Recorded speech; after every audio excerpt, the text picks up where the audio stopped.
આ તરફ સુરતમાં આરએફઓ પર ફાયરિંગ કેસમાં લાંબા સારવાર બાદ આરએફઓ સોનલ સોલંકીએ દમ તોડી દીધો છે. અમદાવાદની હોસ્પિટલમાં સોનલ સોલંકીએ છેલ્લો શ્વાસ લીધો હતો. આરએફઓ સોનલ સોલંકીના પતિ આરટીઓ ઇન્સ્પેક્ટર નિકુંજ ગોસ્વામીએ જ પત્ની પર ફાયરિંગ કરાવ્યું હતું.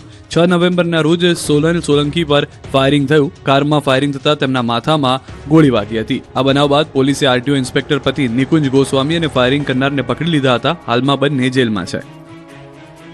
વડોદરાની મકરપુરા વિસ્તારમાં દબાણ હટાવ કાર્યવાહીમાં જોવા જેવી થઈ.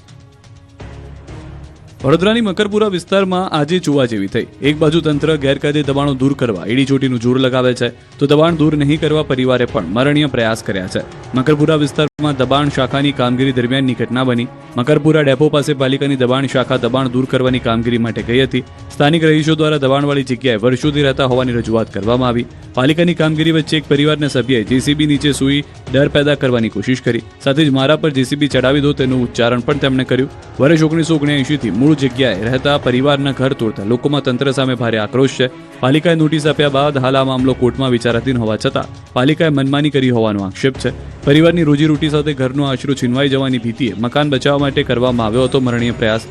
દબાણકર્તાઓને જેસીબીની નીચે સૂઈ જવાનો વિડીયો હાલ સોશિયલ મીડિયામાં વાયરલ થયો છે. જંગલમાં બે રાજા વચ્ચેથી અસ્તિત્વની લડાઈ, પ્રવાસીઓ થયા સ્તબ્ધ. એશિયાટિક સિંહોનું એકમાત્ર નિવાસસ્થાન એટલે આપણું ગીર. ગીરના જંગલ વિસ્તારમાં સફારી દરમિયાન પ્રવાસીઓની પ્રકૃતિનો એક એવો નજારો જોવા મળ્યો જે જોઈને શ્વાસ અદ્ધર થઈ ગયા હતા.